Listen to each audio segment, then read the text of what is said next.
vai começar a falar sobre os crustáceos, né? Os crustáceos, eles são um subfilo dentro do filo Artrópoda, né?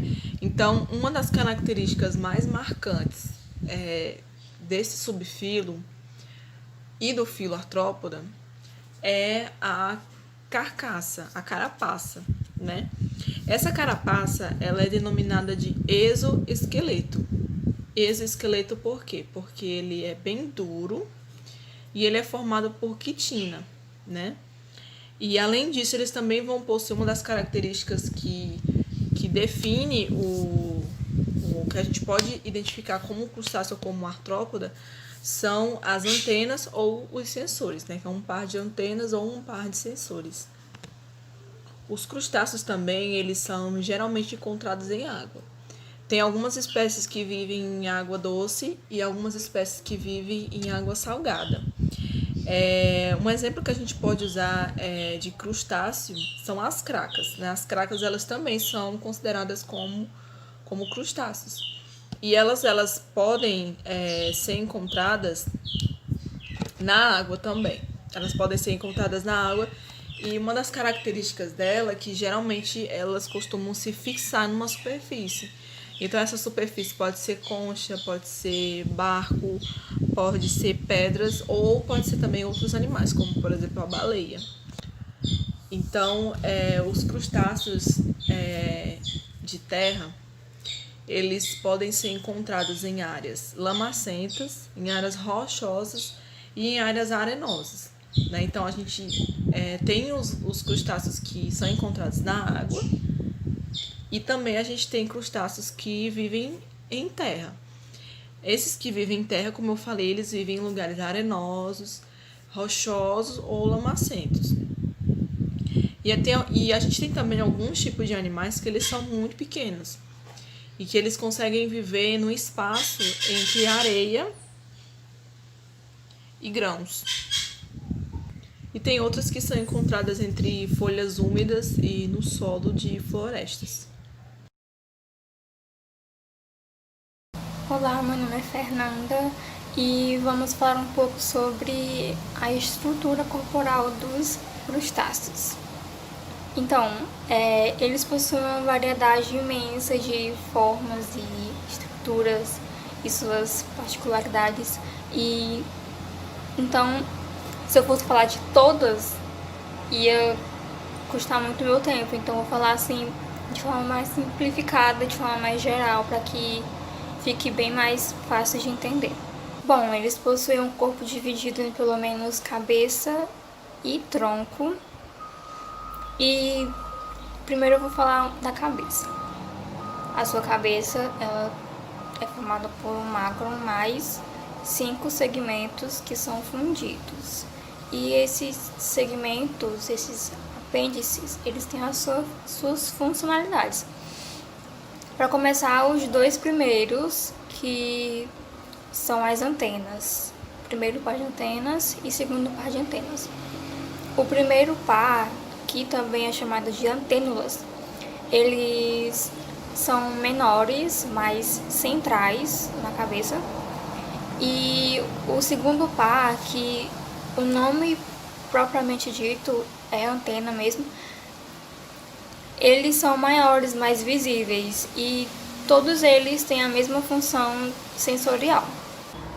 Depois desses dois pares de antenas, os outros apêndices localizados na cabeça do crustáceo, eles têm mais função de alimentação. O terceiro apêndice é uma mandíbula bem formada. E essa mandíbula serve principalmente para triturar o alimento e ajudar na digestão. E o quarto e quinto apêndice são maxilas. São pequenas patinhas. Eu nem acho que isso pode se chamar patas, né? Porque são pequenas estruturas bem próximas à boca que servem principalmente para ajudar a manusear, para trazer o alimento para dentro da boca para que seja digerido. E todas essas estruturas que eu acabei de mencionar são características principais dos crustáceos. São características que diferenciam realmente, que você olha, você vê aquelas estruturas e já associa, aquilo é um crustáceo. São dois pares de antenas, um par de mandíbula e 2 pares de maxilas. Como foi dito anteriormente, os crustáceos eles possuem uma diversidade de formas e também de divisão corporal. Então, a principal tagma desses são cabeça, tórax e abdômen. Mais pra frente eu vou mencionar isso, de que há também espécies que possuem a cabeça e o tórax fundidos, que são chamados de cefalotórax. A gente percebe em alguns crustáceos mais conhecidos por nós, como por exemplo o camarão, que a parte da cabeça dele, no caso é o cefalotórax dele, ele tem um exoesqueleto mais rígido, mais grosso, mais duro. Isso justamente como é o exoesqueleto que protege o cefalotórax, que é aquela parte do céfalo e começando o abdômen e tudo mais. Aquela parte ela é muito importante, então ela precisa de um cuidado maior. E exatamente por isso que ela é mais rígida, ela é mais quitinosa e ela tem um nome diferenciado, que é chamado de carapaça. É essa carapaça que vai proteger todas essas estruturas de sistema nervoso e início de sistema digestivo. Bom, em seguida temos os maxilípedes, que são os 3 primeiros apêndices torácicos, que eles têm a principal função para o auxílio da alimentação. Já que eu vou tentar mostrar uma imagem aqui que eles têm um tamanho bem reduzido em comparação aos apêndices de locomoção, as suas patas. E não fazia sentido eles serem tão pequenos, até porque não dá para se locomover com patinhas tão pequenas. Por isso que a principal função deles são de alimentação, para ajudar a guiar de alguma forma, fazer movimentos para que o alimento entre, ajude a entrar na boca e ele se alimentar. Então, nos crustáceos, algumas estruturas do seu corpo eles vão receber nomenclaturas diferentes, diferente dos demais já estudados anteriormente. Por exemplo, o seu abdômen e o seu tórax. O seu tórax ele não vai receber o nome tórax, ele vai receber o nome de péreon. E isso para animais que possuem tórax. Os animais que possuem cefalotórax, que é a junção do céfalo mais o tórax, eles não vão mudar o seu nome, vão continuar como cefalotórax. E o abdômen deles também não vai mais se chamar abdômen, vai se chamar pleon, com L. Um é péreon e outro é pleon. Bom, eu não sei se vocês perceberam, mas de todas as informações, de todas as estruturas que foram ditas aqui, elas se encaixam perfeitamente em animais como o camarão ou como a lagosta, que são mais conhecidos. Mas se você parar para pensar, o siri ou caranguejo, por exemplo, se a gente for pegar cada coisinha que foi dita aqui, muitas coisas a gente não consegue enxergar no caranguejo.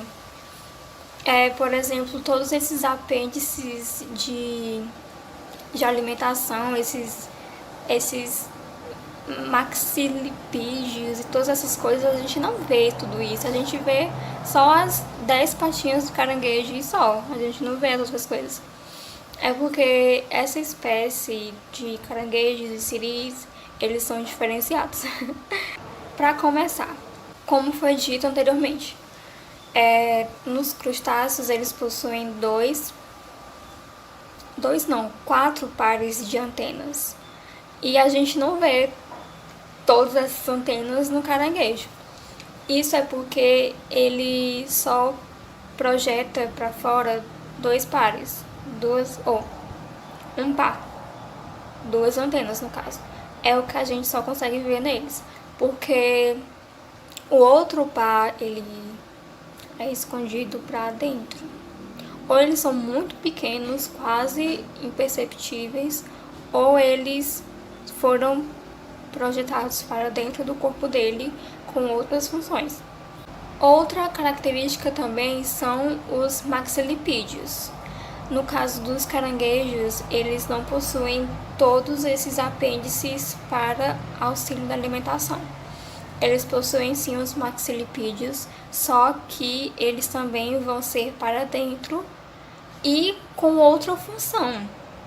Por conta da evolução e de tudo mais, no decorrer do tempo, esses maxilipídeos eles perderam a sua função de auxílio alimentar.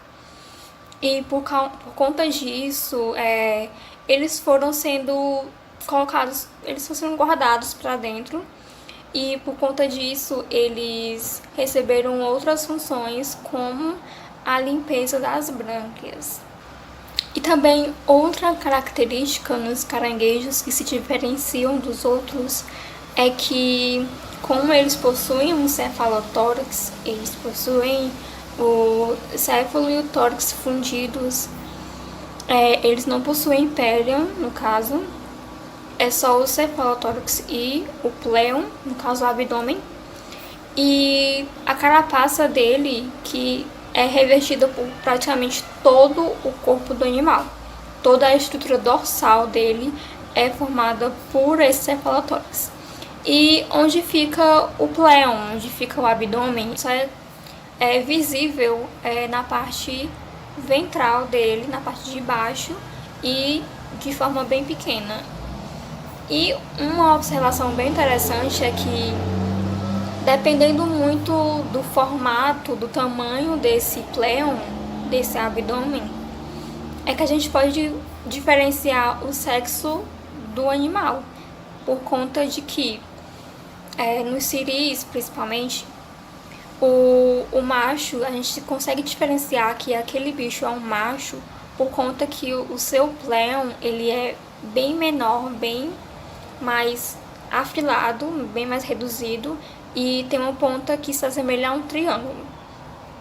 Já no sexo feminino, nos siris sexo feminino, elas possuem um pléon bem maior, bem mais largo, e o seu tamanho, o seu formato, ele é assim justamente para que a fêmea ela consiga carregar os seus ovos. E continuando, falando sobre os apêndices, eu vou colocar a imagem de um camarão.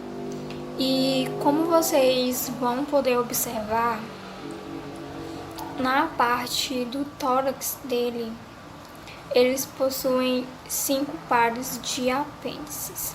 Esses primeiros 5 pares, eles são feitos para a locomoção terrestre, certo? E esses 5 pares, esses primeiros 5 pares, eles possuem o nome de pereópodes.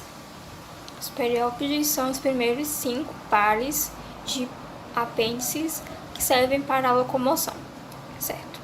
Os próximos 5 outros pares, eles são chamados de pleópodes. Por quê? Pereópodes ficam no péreon e pleópodes ficam no pléon. Já que os pereópodes eles são utilizados para locomoção terrestre, os pleópodes eles são usados para natação e não só para isso. Também eles são usados para escavação, ventilação, transporte de ovos e também de trocas gasosas. E finalmente agora vamos para o último apêndice, que no caso é o 6º apêndice, e ele tem mais uma função de nado e defesa. Essas duas estruturas diferenciadas que eu vou mostrar na imagem, elas se denominam urópode e o telson prolongado. Um deles, que é o mais afilado, ele é para a defesa, e o outro é para o nado mesmo. Bom, gente, vamos agora para o nosso modelo didático. Eu fiz ele todo em EVA, com recortes, e para os detalhes eu pintei com tinta. Então, esse modelo eu fiz de um caranguejo, a parte dorsal e a ventral. E como eu sei identificar que isso é um caranguejo? Por causa das últimas patas, as patas traseiras. A gente nota que ela é pontiagudo, assim como todas as outras aqui, né? É isso que identifica ser um caranguejo. Já que nos siris, por exemplo, o último par de patas ele não é pontiagudo, ele é mais redondo aqui, que lembra mais uma nadadeira, que é justamente para auxiliar no nado. Então, eu resolvi fazer também uma pequena atividade em relação a esse modelo didático para que, de alguma forma, pudesse ajudar no aprendizado do aluno, né? Então, o que foi que eu fiz? Eu enumerei algumas partes do corpo, alguns nomes, nomenclaturas e as suas características, para que o aluno, quando for resolver isso, depois da aula, claro, depois dele ter ouvido toda a explicação, ele saber mais ou menos onde é cada coisa. Por exemplo, aqui eu coloquei no número 1 o pleon e também expliquei o que ele é, para facilitar ainda mais a vida da pessoa que está resolvendo isso. Então, aqui diz pleon, nome dado ao abdômen na parte dorsal do animal. Então, para quem prestou atenção na explicação, vai conseguir identificar facilmente que o pleon, no caso, é essa parte aqui. No 2, carapaça, estrutura que cobre o cefalotórax e o pleon. Se cobre, é na parte de cima, ok? Então, é na parte aqui. E assim por diante, eu coloquei várias coisas que foram ditas no decorrer do vídeo que facilmente poderia ser identificado, e assim pode ser que facilite mais o entendimento, facilite mais a associação do nome à parte do corpo do animal. Então, é isso. Bom, para iniciar a falar as características gerais dos crustáceos, primeiramente é necessário dizer que ele é um animal invertebrado de simetria bilateral. Seu corpo é dividido em cefalotórax e abdômen, ou pode também ser dividido em cabeça, tórax e abdômen. Eles possuem um exoesqueleto formado de quitina e também formado de carbono de cálcio, que dá sustento e resistência à estrutura do corpo do animal. Eles apresentam duas antenas na cabeça, 2 pares de antenas na cabeça, que é uma característica dos artrópodes, mas que geralmente só aparece em uma. Os artrópodes só têm um par de antenas, na verdade. E eles também possuem um par de mandíbulas, comumente cobrindo a boca, e 2 pares de maxilas. O tatuzinho de jardim é um representante terrestre dos crustáceos. O tatuzinho de jardim é bem conhecido. E as trocas gasosas ocorrem normalmente por meio de brânquias e por meio de locais especializados na superfície do corpo do animal. O oxigênio é transportado no sangue, na hemolinfa, em solução ou associado à hemoglobina ou hemocianina. O sistema nervoso é formado por cérebro, cordões nervosos e glândulos, e eles possuem ocelos ou os olhos compostos. A excreção desse animal, eles têm um tubo digestivo completo, e a excreção ocorre por glândulas maxilares ou antenais. Sáquios cegos que se abrem nas maxilas ou antenas respectivamente. Os crustáceos, geralmente, eles são dioicos, ou seja, eles possuem o sexo separados, mas existem espécies hermafroditas, como as crassas. A fecundação é interna e normalmente acontece com cópula, e o desenvolvimento geralmente é indireto, com estágio larval. Entretanto, existem algumas espécies com desenvolvimento direto, sem estágio larval. De órgãos sensoriais, eu posso falar de cerdas táteis, sensores químicos, olfativos e gustativos, cerdas nas antenas, peças bucais e outras estruturas, como os estatocitos, são os órgãos de equilíbrio dos invertebrados aquáticos, olhos compostos formados por vários omatídeos. E na antena tem várias cerdas que desempenham papéis diferentes. Por exemplo, na ponta da antena temos as cerdas guardas. Elas servem para a proteção de possíveis danos à base da antena. E temos também as cerdas acompanhadas. Elas são cerdas bem menores que têm a função da parte sensorial. Existem também os estetos. Os estetos é com ele que é possível perceber o cheiro das substâncias químicas e os padrões da água. Vou falar sobre os apêndices dos crustáceos, certo? Os crustáceos, eles possuem apêndice articulado e um corpo segmentado, certo? A cabeça e o tórax do crustáceo, eles estão em uma peça inicial apenas, os dois. No abdômen, existe apêndices articulados, ou seja, apêndices natatórios, que são chamados birremos. Os birremos são dois ramos presos a uma única base.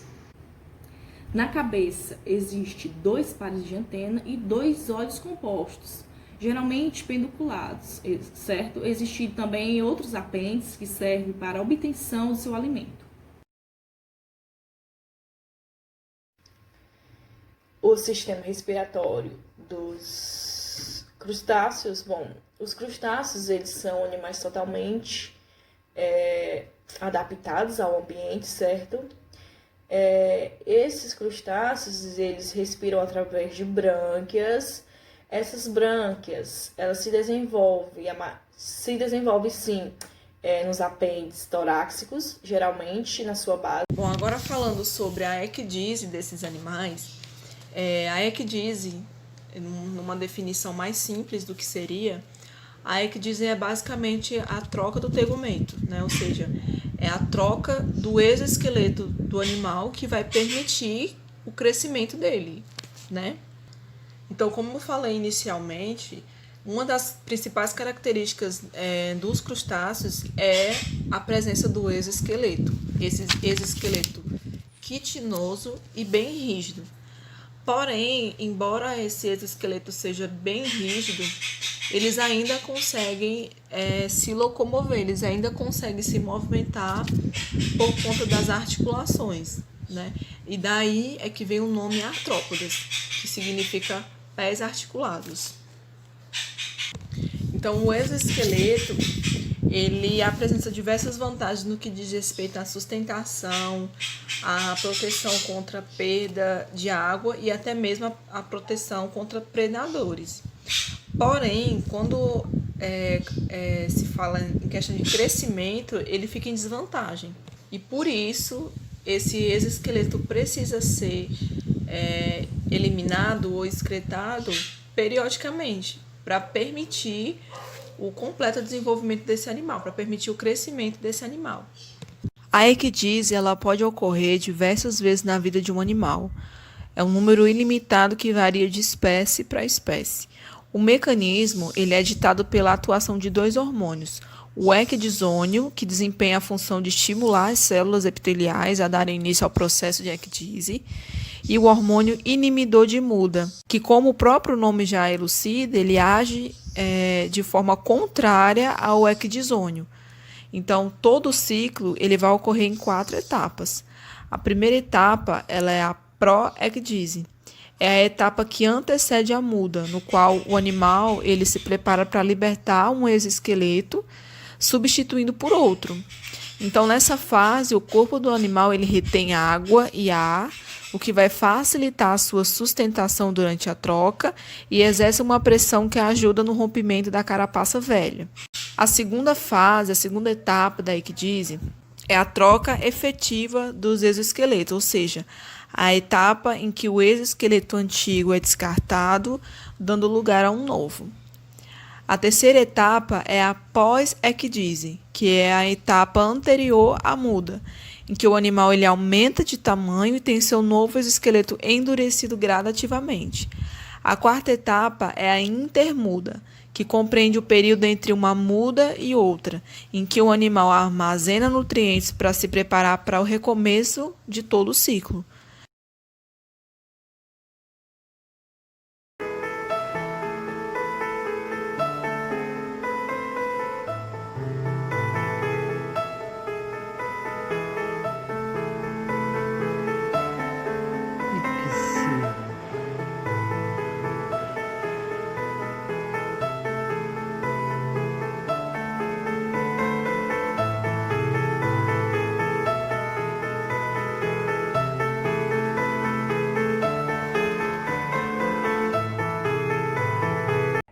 Nesse vídeo eu irei abordar algumas espécies de crustáceos.